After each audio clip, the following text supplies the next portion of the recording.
Mornings were always the hardest, though they had a quiet beauty once upon a time. I would wake before the sun, the soft hum of the heater, and the faint aroma of coffee filling the air. My joints protested every movement, creaking like the old floors under my feet, yet I moved carefully, like treading through glass. Every step mattered, because my son depended on me. Even the smallest stumble could cause him discomfort or confusion. Making breakfast was more than a chore. It was a ritual, a delicate dance of care and vigilance. I boiled eggs to the exact softness he preferred, cut toast just right, and brewed tea that was never too strong, never too weak. I placed the plate in front of him, watching every bite, noting the smallest hesitation. Some mornings I would pause, letting the sunlight fall on his hair, seeing him as I had when he was a boy, and my heart would tighten.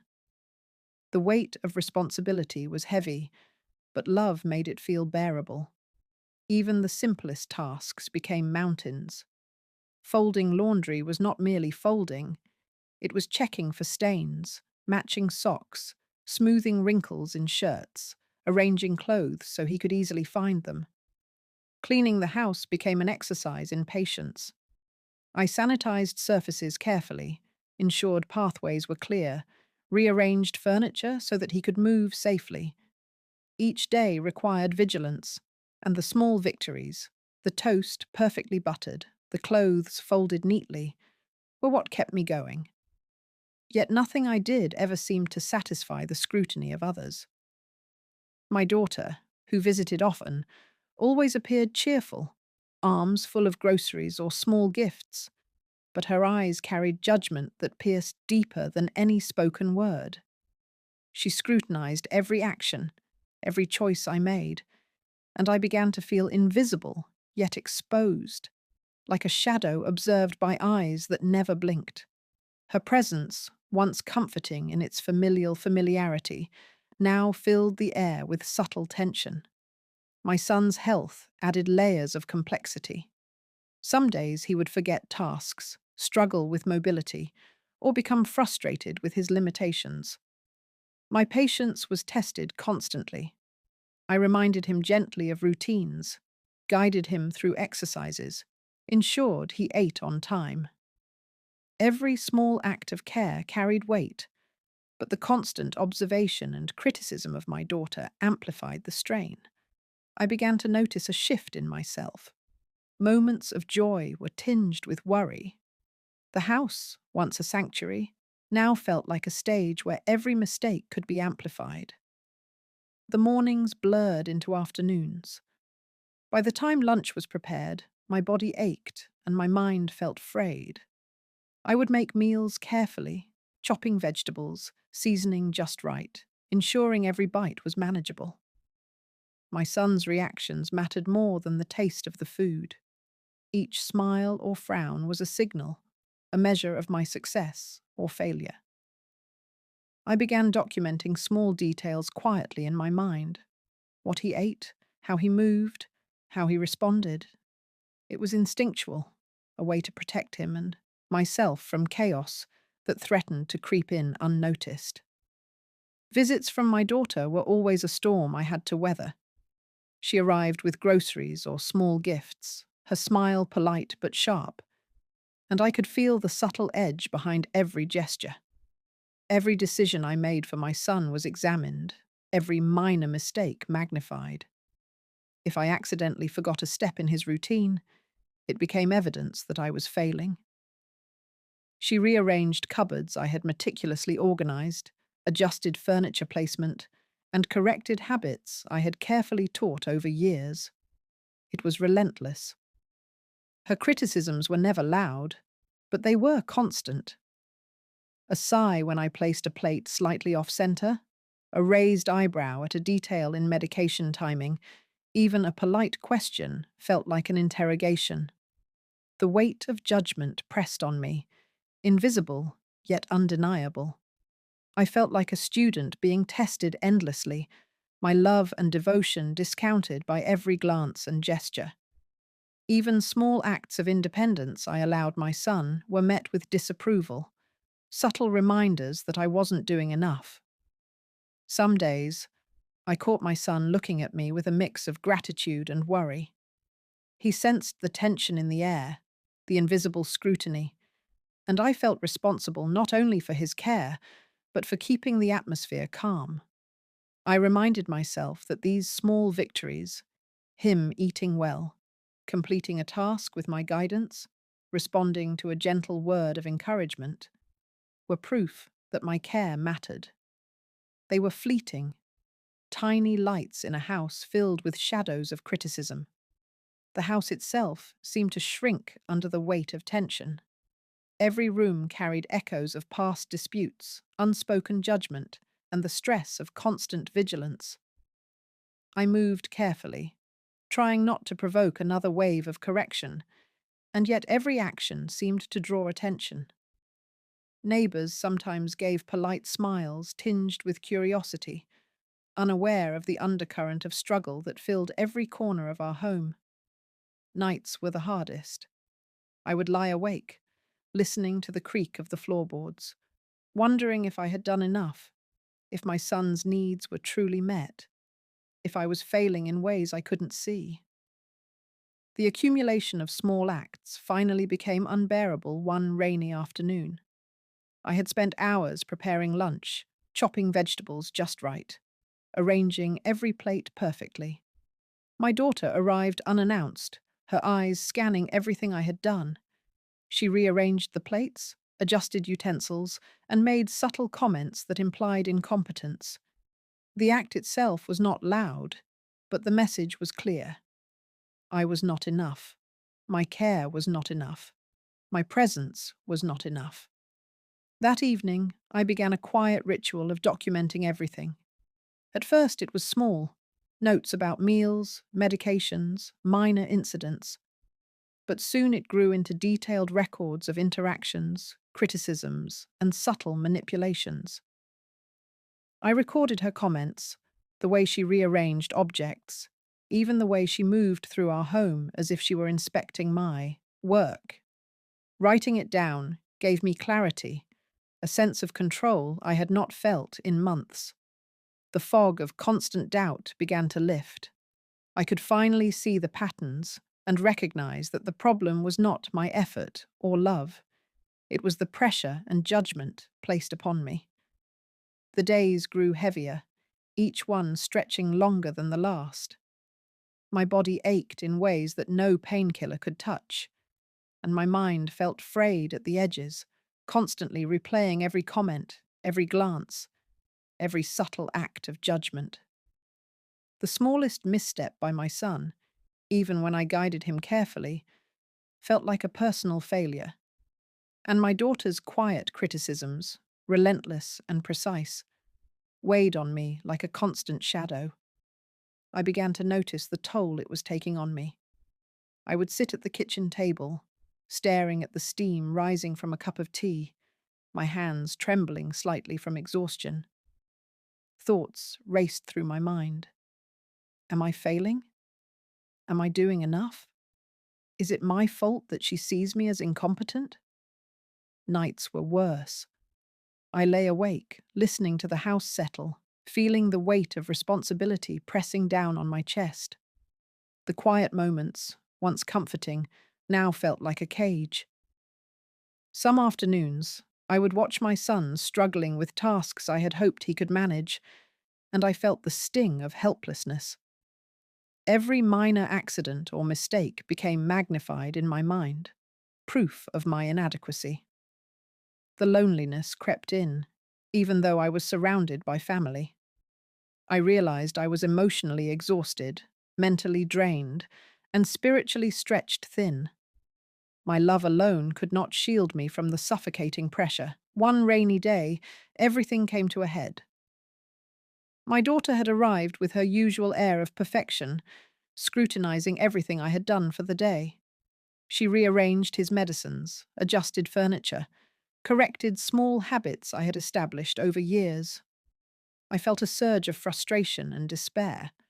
How could they not see the effort, the love, the hours I spent tending to every need? It was in that moment I realized that my silence was enabling this constant undermining. I could no longer let it continue.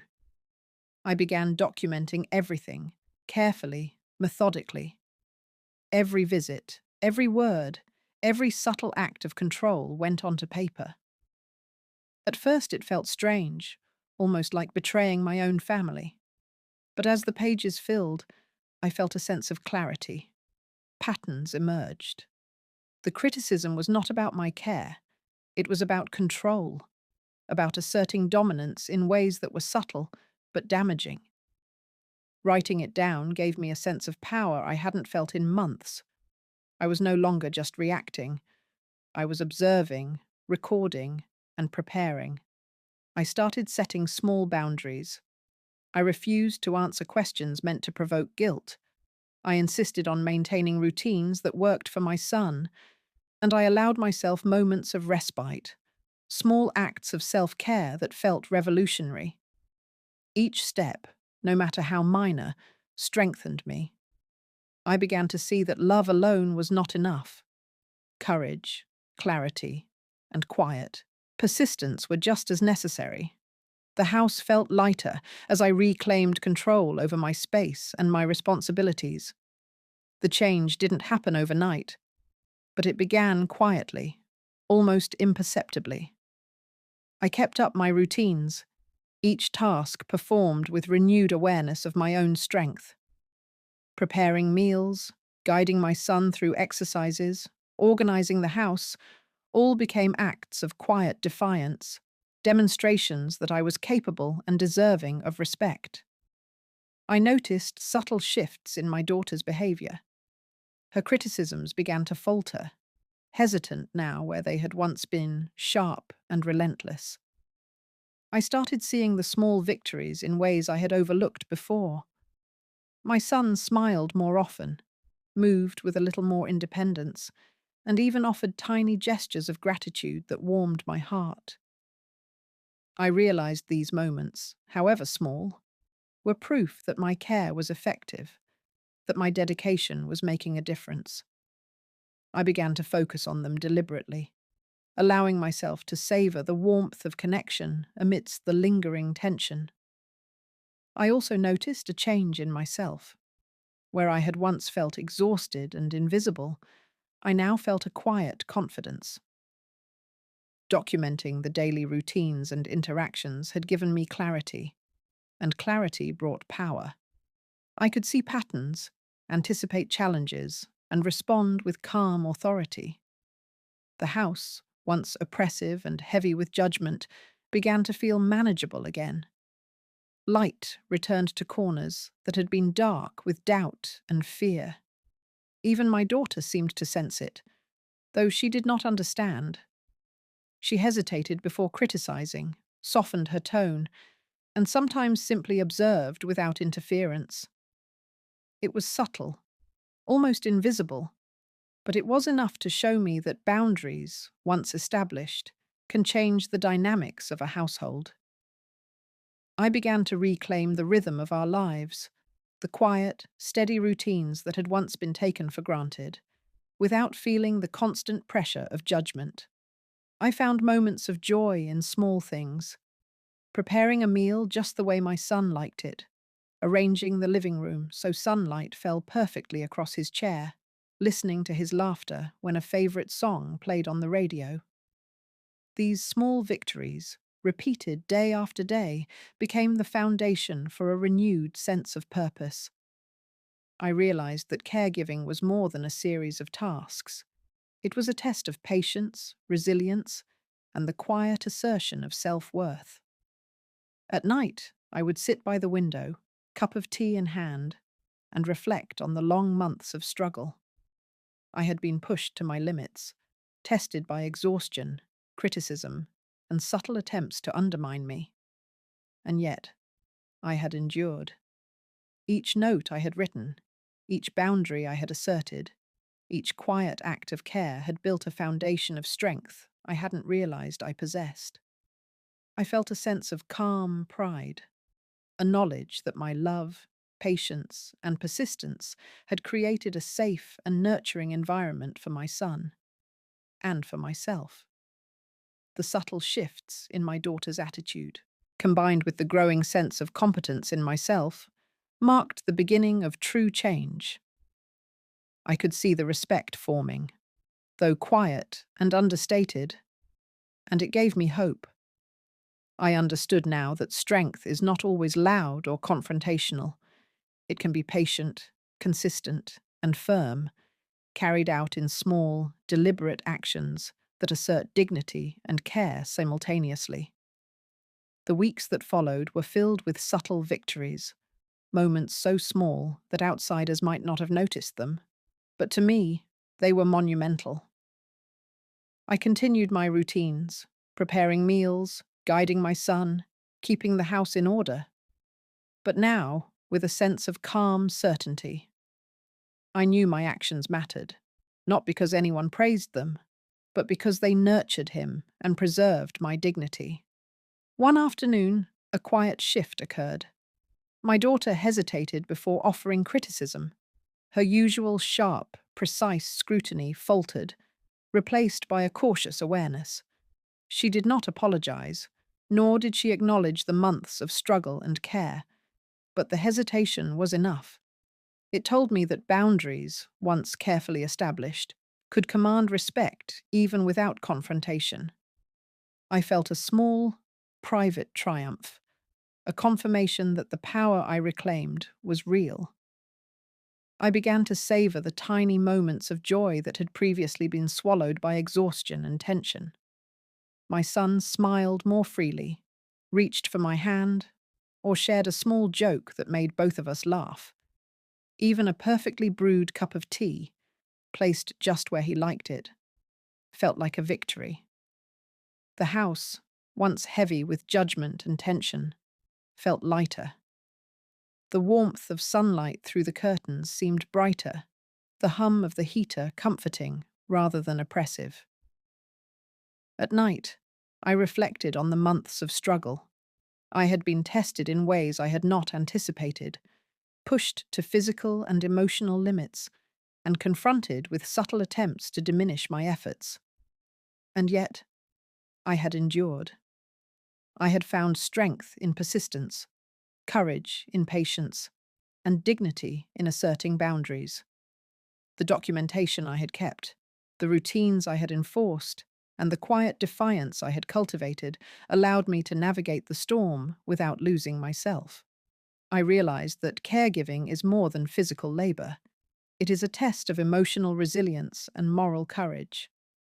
Love alone is not always enough to protect us from judgment or criticism, even from those we cherish. What sustains us is clarity, persistence, and the quiet assertion of what is right.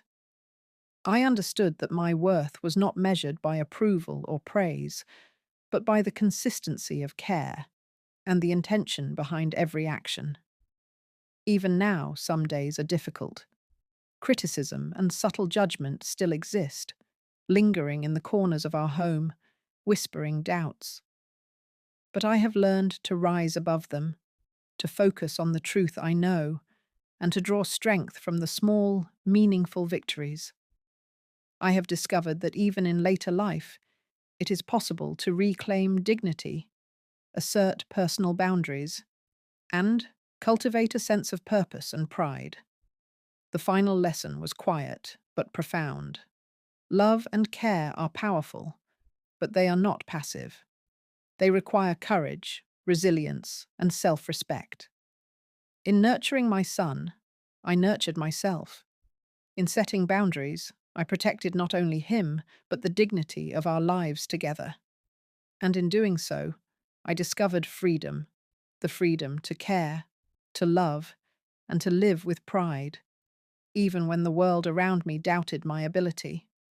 As the sun set and the house settled into a gentle quiet, I allowed myself a moment of peace. My son rested comfortably, the routines I had established holding steady, and I felt a deep, enduring satisfaction. I had faced criticism, exhaustion, and subtle betrayal. And I had emerged stronger, wiser, and more certain of my worth than ever before. Even in the later chapters of life, it is possible to assert strength, nurture love, and claim peace. I had learned this truth, and it was enough.